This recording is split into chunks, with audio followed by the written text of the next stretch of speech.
Hello everyone and welcome on board the Sunrise Safari. As you can tell from the weather we're experiencing, probably not going to see the sunrise, and just like yesterday afternoon, this rainy, drizzly weather is still around. It pitted and patted throughout the evening, and we're actually really fortunate that it's dry for now. When I woke up and walked outside my room this morning, the drizzle was very, very thick, but thankfully it has subsided and we have both headed out in terms of myself, Scott, and teamed up with Andrew, as well as Jamie teamed up with Wium, and we've both headed into the southern reaches of Djuma to follow up on any sign of possibly the Birmingham boys coming back onto the property. She's working the eastern parts and I'm working the western parts of the southern portions. It's a crisp morning, about 16 degrees Celsius, 60 degrees Fahrenheit, but certainly looking forward to the adventure, and the crisp, cool weather is good for a lot of the animals as it allows them to keep moving into the daylight, especially the predators. So without any further ado, let's continue on this live safari, and if it is your first one, it's good to have you with us, and it's important that you know that we can communicate with you and interact, and if you'd like to send any questions or comments through to us, all you have to do is hashtag Safari Live on Twitter or send an email through to questions@wildearth.tv.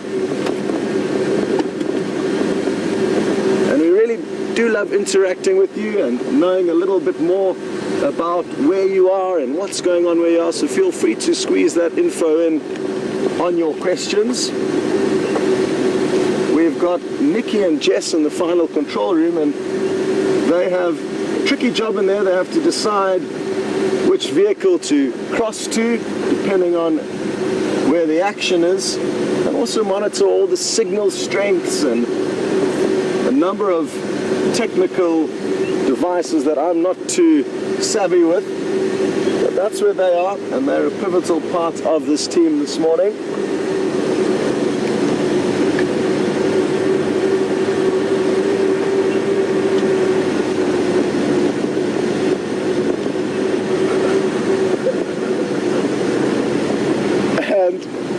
Donna's just made a great comment, and she was obviously tuned in to the rugby last night. And for those of you who don't know, rugby is a hugely important sport in South Africa, and it was the start of the World Cup for our team yesterday, and I think it was the first time we've ever played Japan, who are not notoriously a very good rugby team, and we lost, which was a massive upset, and a lot of South Africans will be incredibly sad about that score, but let's hope that the team can put it back together. And Donna, thanks for your humor on this topic.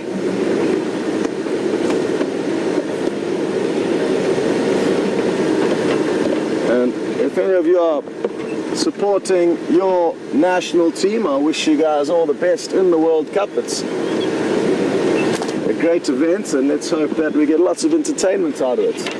As you can see, Andrew has to wipe the lens every now and then, and that's because as we drive, this gentle drizzle does cloud up the screen.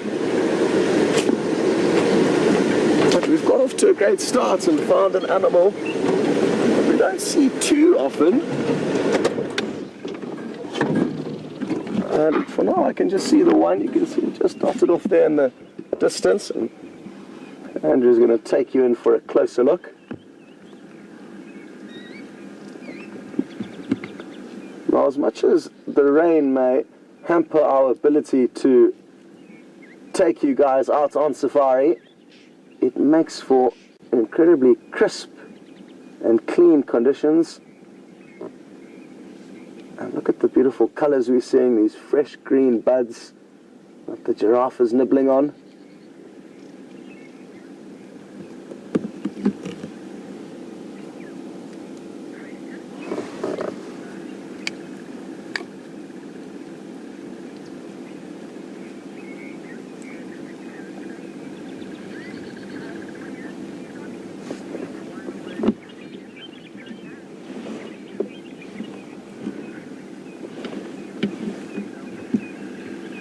And I've just spotted another giraffe off to our left, and it's in a much better spot, so we're going to swivel you across there. But while we do that, I can answer a question from Rudy in California, and he would like to know a local name. He would like to understand a little bit more about the local language here, and what a better opportunity than to give you the local name for a giraffe, and it's called a dlulamiti. And I think that means to eat the trees is the direct translation. A miti is a tree, and dlula might mean as tall as or to eat, but the local name of the giraffe is the dlulamiti. So there we go, Rudy. And another local word that I guess is also applicable this morning is good morning. And good morning in the local language, which is Shangaan or Tsonga, both synonymous for the same tribe, is avusheni, spelled A-V-U-X-E-N-I. So the X's are pronounced as sh. So avshen means good morning. Take a look at the dlulamiti though. It's just off to our left, and it's a beautiful big madoda, meaning a big male.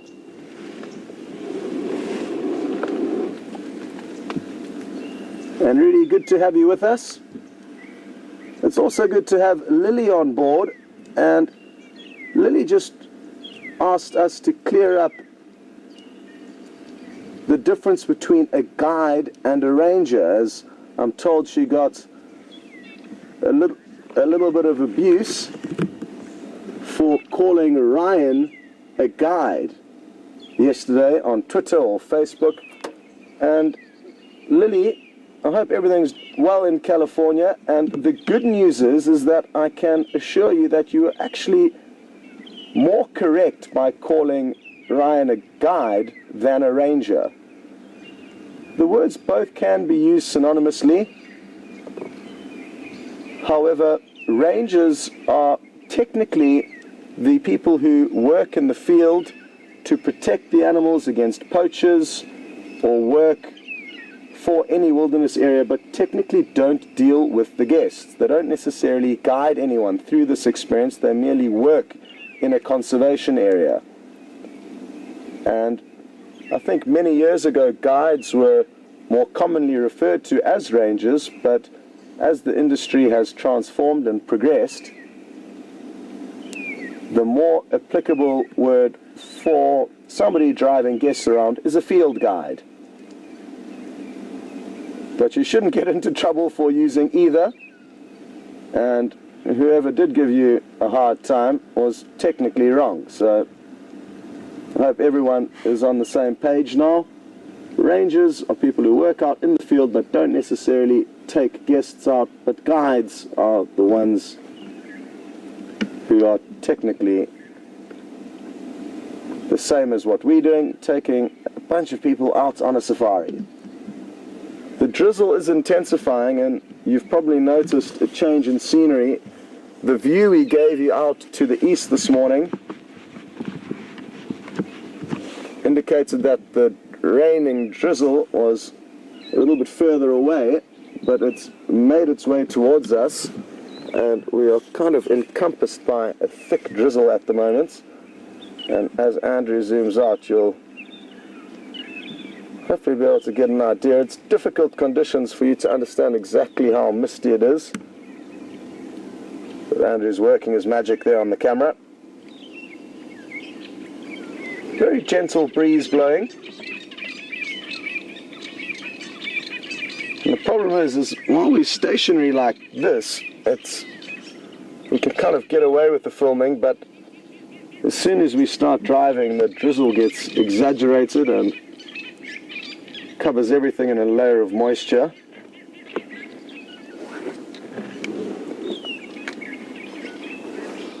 A good example of this is I'll put my binoculars onto the dashboard, and you'll see how much moisture is collected here.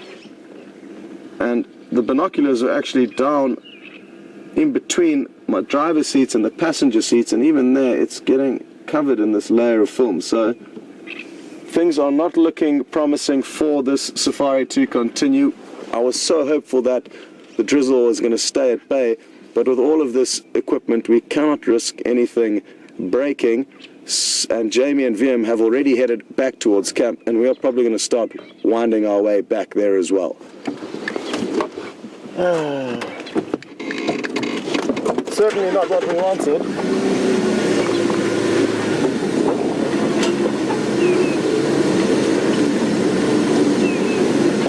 And Linda in Ohio is also on board with us this morning, and she's interested to know if giraffe will ever vocalize. And it's a good question, because no, they technically are a silent animal. Although they do have the ability to make a noise. I've heard the odd strange grunt from a giraffe, but it's not communicatory, so they will not communicate with one another by any vocalizations, nor will they alarm call at anything. So essentially it's a silent animal, but they do have the ability to make some strange noises every now and then. But probably in my whole career I've only heard these strange grunting noises a handful of times.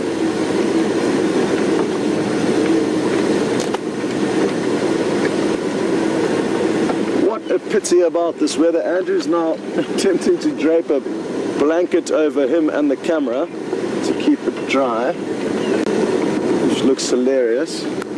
Almost worth a photo quickly that I can screenshot and show you guys later.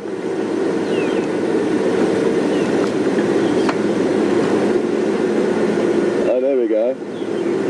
Andrew, is there any chance you can zoom in on that to get an idea of where you are? There's Andrew, covered up with a blankie.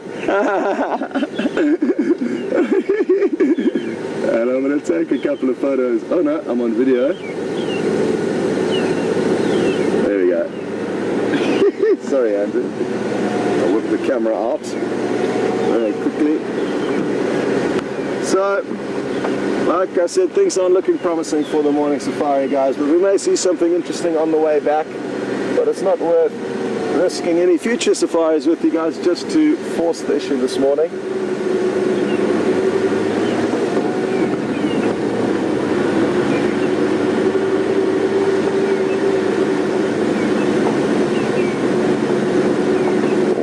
Thank you very, very much to Virginia and Kentucky, who's just provided us with some really interesting information, and that is that she's read an article saying that giraffe can communicate through humming, and I certainly haven't heard that. It'll be interesting to know if that is in fact the case, and it certainly could be, so I'm going to have to also do some research, and if any of you know more on the topic of giraffes humming, please feel free to share that with us. But that is a first for me.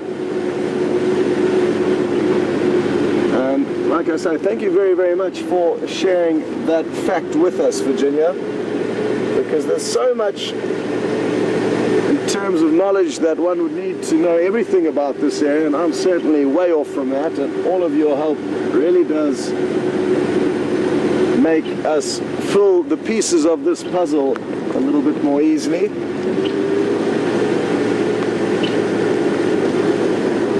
Eddie Abbey would like to know how old were the giraffe that we've just had a brief look at, and they look both to be young males coming into their prime, so I'd put them at somewhere around 5 to 6 years of age. Not quite fully grown males, they were almost there, but coming into their prime. On the topic of aging animals, Eddie Abbey, it's an incredibly difficult thing to do with accuracy, unless they're lions or leopards, which we monitor closely and often know quite accurately when they are born. The other general game like giraffe and elephant and buffalo, it would be very, very difficult to keep tabs on them as closely as we do the highly territorial predators, who are also less common. So whenever we give you these ages, it's essentially a thumb suck.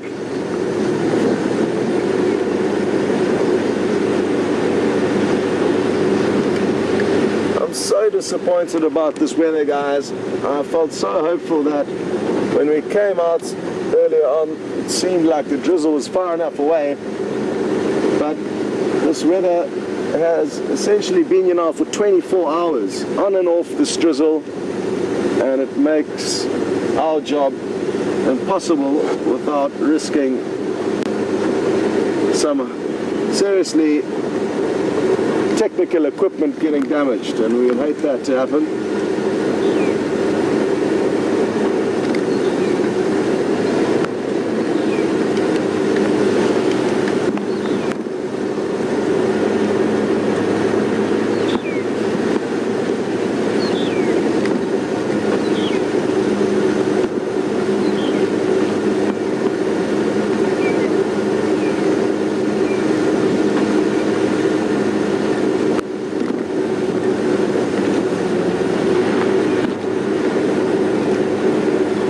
Too sure what the weatherman's forecasts are for the rest of the day, but let's hope that it is going to clear up.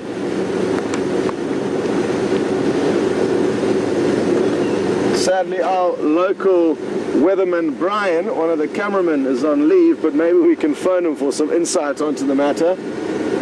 He is by far the most accurate at predicting the rain and the bad weather. He's our go-to guy for that.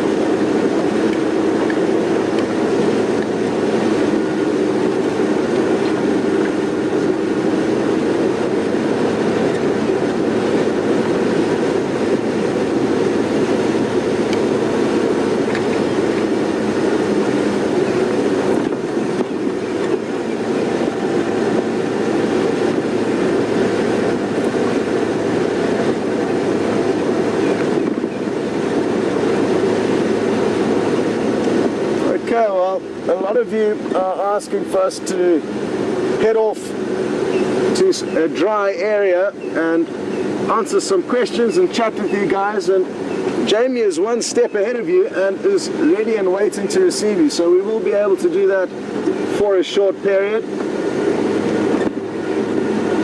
And if it doesn't clear enough to head out, then we'll call it a day. So without any further ado, over to Jamie, and we will see you shortly under the carport.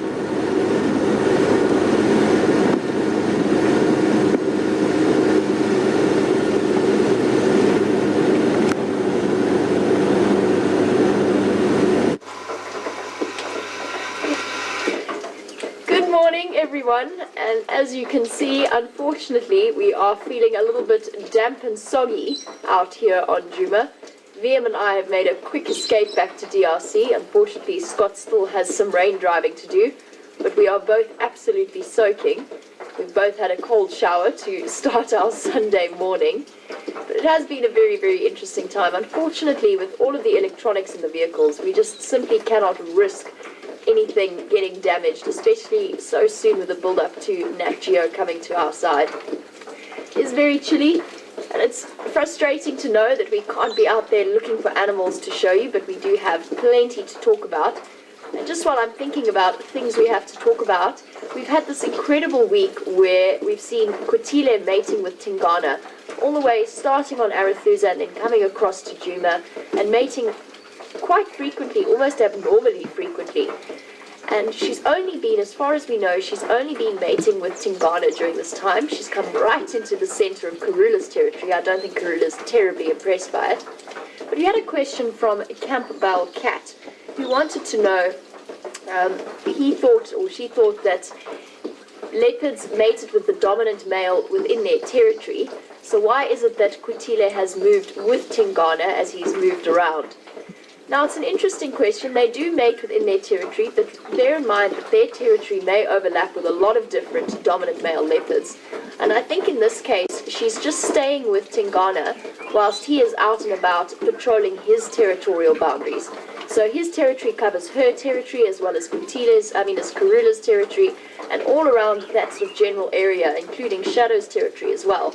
And whilst he's been patrolling, they've been following along behind and just staying with him. I think she just hasn't had any further access to any other males.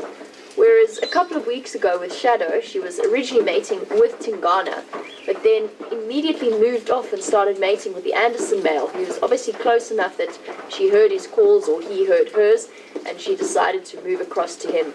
So I think it really, for the females, it really just depends on who is around and what is happening. So I do hope that answers your question. Is seriously still drizzling out here. I'm really, really hoping that it's going to clear up at some point so that we can get out and about and show you things.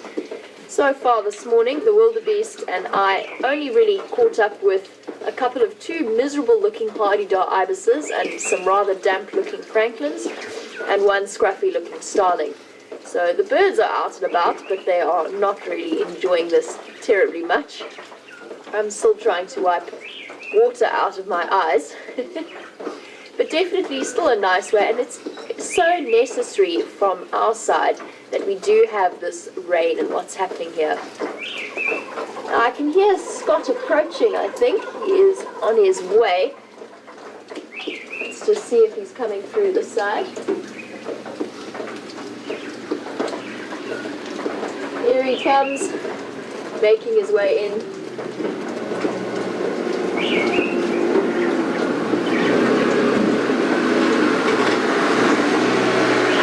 Hi guys! We've made it back safely. Nice setup there. Oh, we've got lights and everything now. Oh, very fancy. It's a bit of a rush. Since we do have a few questions, we'll just wait for Scott to get settled.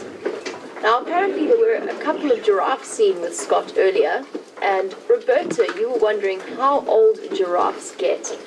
Well, a giraffe can live for quite a long time. I've read somewhere that they can live up to 30 years in captivity, probably a little bit less in the wild. Obviously, there's much more out there to threaten them rather than those living in zoos. Yeah, up to 30 years old, I think, was one that lived in captivity, possibly even older.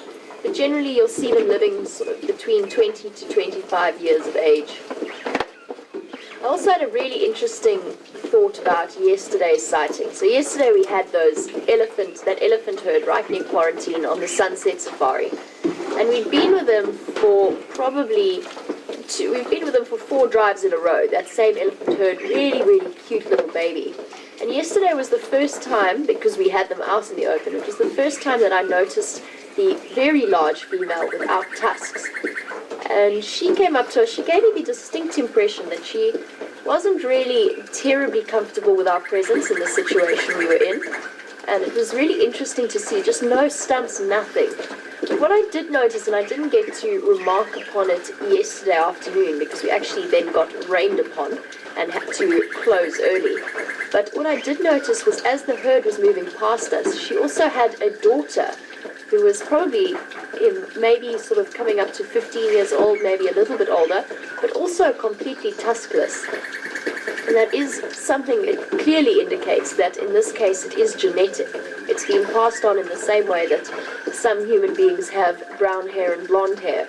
In this case, in that particular elephant herd, some of the individuals have tusks and some of them don't. And I'd love to look into the genetics of that as to whether or not it's a recessive gene or how it works. But it is really, really interesting. It was interesting to see. Hello, Scott. Good morning. Good morning. It's a little bit damp. Where are we going? Not very far. Not very far. So, we were busy talking about the tuskless elephant that I saw. Okay. The fact that she had a daughter as well that had no tusks. So it's really an interesting dynamic to see. Yeah. Definitely a lot more unsettled than the rest of the elephants. Oof. And there are some parts of Africa, I've never actually been to anywhere, you get whole herds of elephants without tusks. So genetically, over time, they have somehow, obviously, maybe lost their need for tusks, or maybe hunters many, many years ago shot out all the tusked elephants. That's very plausible, as the ivory trade was rife many years ago. But you do get areas where entire herds of elephants don't have tusks, so that must be interesting to see. It would be very interesting. It's just interesting that it happened to make its way down to where we are here. Yeah. Yeah, it's the first time I've ever seen a tuskless elephant in the greater Kruger area, so it's really an interesting moment for me. Good. How was your morning? It was great, and it looked like it was going to hold I know, for it quite really some time. did. And all of a sudden, as we found the giraffe, next thing we knew, we were in the soup. Yeah, no. And yourself, how far did you get? We got down to Twin Dams. We got just to Chelepan, and at that point, Wium said to me, "You know, this is raining now. It's really raining. It's probably time to go." So we popped the rain jacket on the camera, and we sped away. Desperate, we had to power down and everything. It really hit us quite hard down there. Okay. Yep.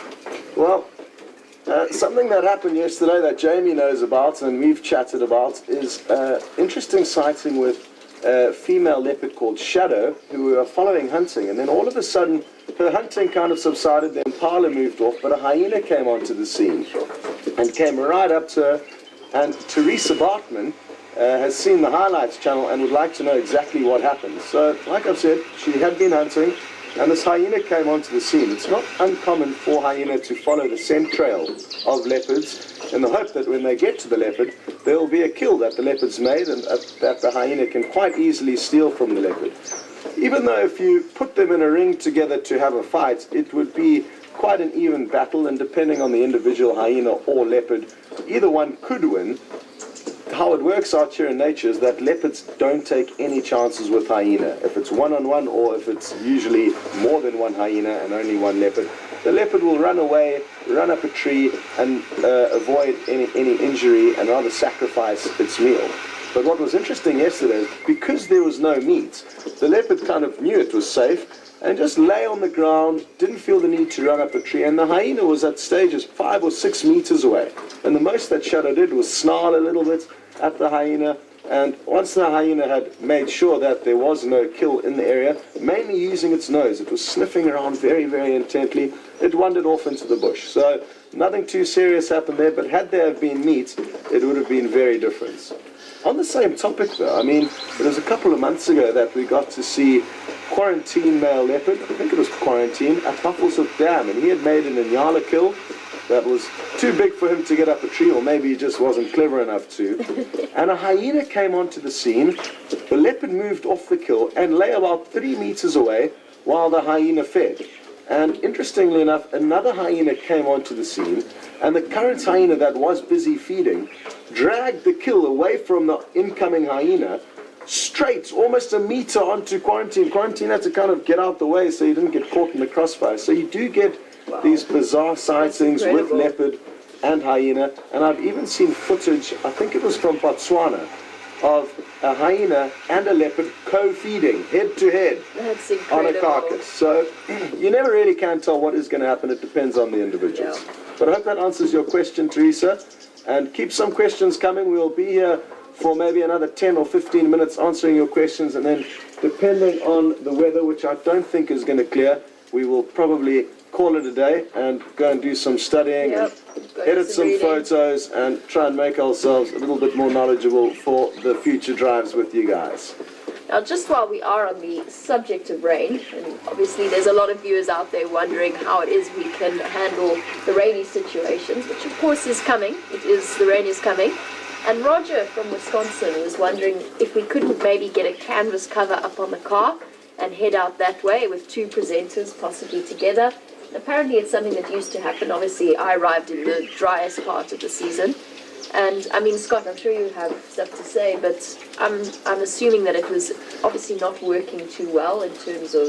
Yeah, the previous rain cover that was designed was done in a rush, and it didn't work as effectively as it could have. It took too long to deploy, and it wasn't the perfect canopy for the job. So we have designed one that we would like to get, but we are just in the process of waiting for it to be cleared. So we are trying our best from our side and are just waiting on the powers that be to give us the go-ahead for a canopy of some design to keep us out there, because of course Jamie and I would much prefer to be out there in the bush with you rather than sitting under a roof right here. So don't worry, we are trying our best to get that done, and hopefully sooner rather than later we will have some kind of a device that allows us to stay out there in the rainy weather. We're definitely working on making a more permanent rain plan. Please excuse the sound of the pump coming through if you are hearing that. We are at DRC, so it's just pumping water to all the inhabitants that live in this camp. Now, I was talking a little bit about elephants earlier, and I just want to go back to that subject because we have a question from Jason in the UK. Now, Jason, you were wondering, because a quiet lion is a deadly lion, whether or not a silent elephant you can apply the same principles to. And the reason I think behind that question is we had two very different sightings that I handled in two very different ways yesterday. So the first one in the Sunrise Safari, a young bull full of testosterone. He was tussling with his older brother. He then came up towards us in a way that he was just trying to intimidate and throw his weight around. And at that age, that is what young bulls do. They try and work out exactly where their limits are and push the boundaries a little bit. And I immediately met that with quite a stern response. Nothing too serious, just told him, hey, back off a little bit, which he did immediately.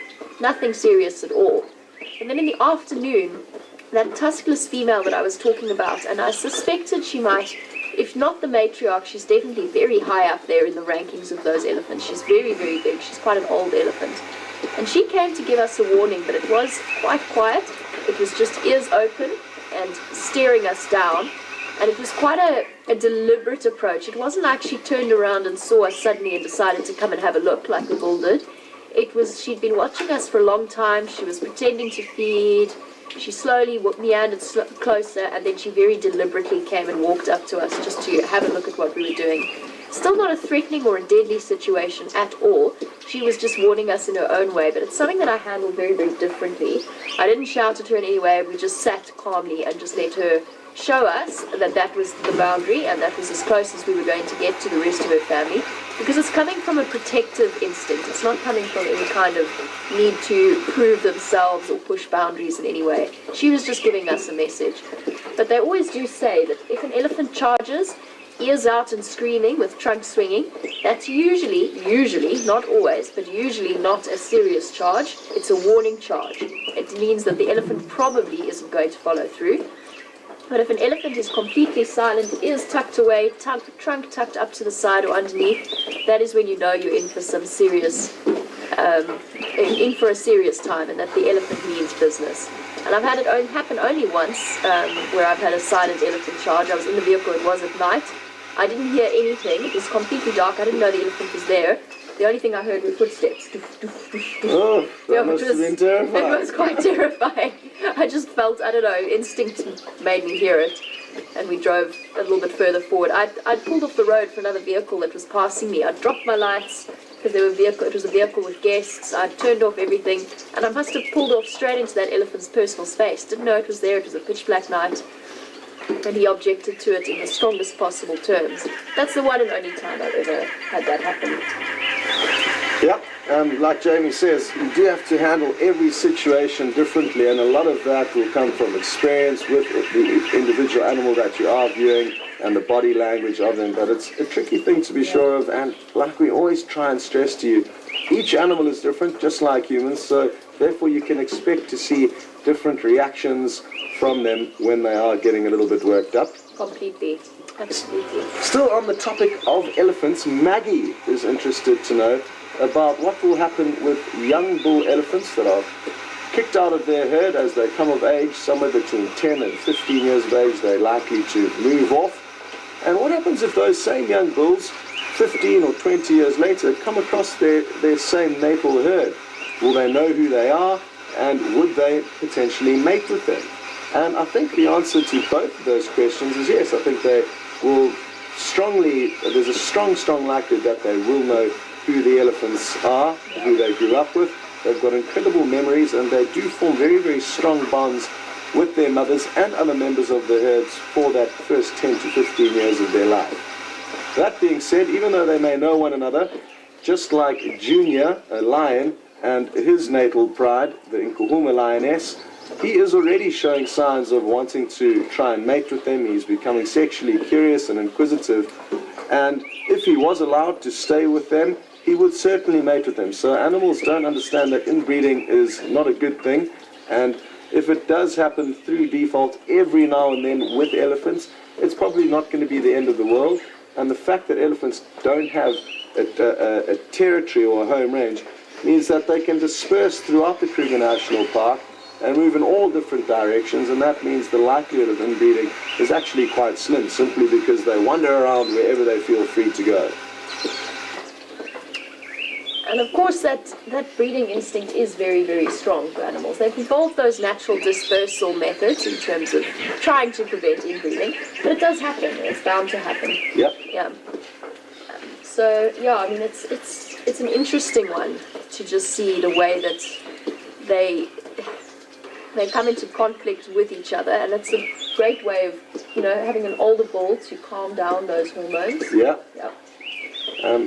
Quite often in reserves where there have been elephants reintroduced, it's difficult to understand exactly why, but basically young bull elephants who don't have good mentorship from bigger, older bulls are typically the ones that misbehave, cause a lot of trouble, even ram into vehicles, and quite often end up needing to be shot. So it's just a good example of how in a natural ecosystem, nature takes place and everything takes care of itself, where as soon as you put wild animals into a wild space, but it's not an entirely perfect ecosystem, the balances don't work out and you end up getting problem animals. So interesting how the elephants do have their own kind of education system out here in the wild to teach young bulls to keep their place and not to get ahead of themselves.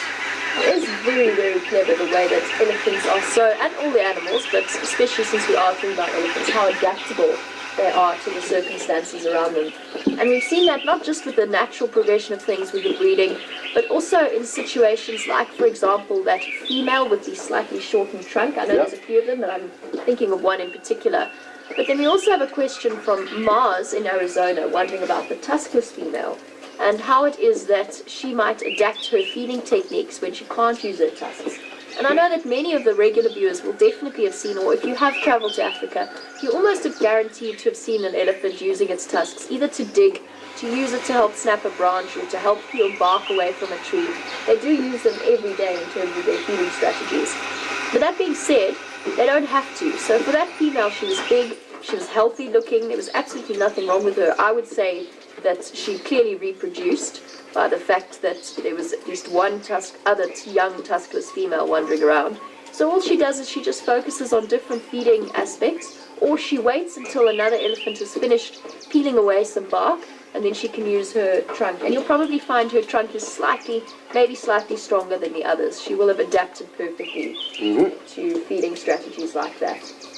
And it's the same with the elephant with the shortened trunk. She doesn't have the same level of dexterity, but she doesn't look in any way unhealthy or like she's struggling. It just takes her a little bit longer to wrap her trunk around what she's trying to eat, to get it up, anything like that. It just takes that little extra bit of time and attention. 100%. I'm just going to jump out and have a quick scan around the area to see how we're looking weather-wise, but I feel like you said this morning before we headed out, even though it was clear temporarily, the weather over the last 24 hours, and it looks like it's going to continue, these waves of drizzle are coming through. So even though now we could head out, just as we did this morning, after 10 minutes, and we've got our hopes up again, we're going to have to turn around and come home. So let's have a look and see. I fear that the only option is to call it a day, sadly, and try and make up for some extra safari action a little bit later on. But it really doesn't make sense. And again, we are risking the very precious equipment that gets these broadcasts to you every time we head out without the necessary protection. So, And I promise you, we would far rather be out driving than sitting under a roof. yeah, and maybe what we can do is spend this time trying to resurrect the Flintstones type tarpaulin that we've tried to mesh together. We got it going the other day, and then it actually didn't end up raining when we went out on drive. But the tarpaulin was there working, but because it's a temporary fix, it has now fallen apart, and we need to kind of Rope it back together, MacGyver style. Bush mechanic style. So I'm just peering over at it, and what I'll do is I'll show you the current state that it's in, or at least attempt to. It's flat on the ground, covered with rain, but this structure over here is kind of the remains of what we had worked on the other day to head out. And unless you were an absolute genius, you would not be able to make, with this equipment, with just wood, a sustainable fix. But we just thought rather than nothing, we'd try and get that done the other day. But it's fallen apart a little bit. We should be able to resurrect it and at least get one vehicle out. So we're trying, but without the right equipment, it's never going to work out too well. So we'll see what we can do and hopefully have some kind of a solution for you guys a little bit later on. Like Jamie says, we would much rather be out than sitting under this carport with all of you. So rather than keeping your time and not being out on safari with you, which is why we are here, not to sit under a roof debating what's going on, we need to be out there seeing it. Yep, and just so that you know, don't not tune into the highlights reel just because we've been out for 10 minutes this morning. We will be playing some of the highlights from the week as well. So I think for now we're going to have to finish off, but we will say a big thank you to all of you for bearing with us in this rainy day. Yep, and we will try and resurrect some form of waterproofing for the Sunset Safari and see you all for that adventure. Hold thumbs, let's hope the weather clears. But until then, goodbye from us. Bye everyone. Have a wonderful day. Thanks to the cameraman and to the directors, Nikki and Jess in the final control room. Good luck, have a good day or night, Bye. and we will see you next time.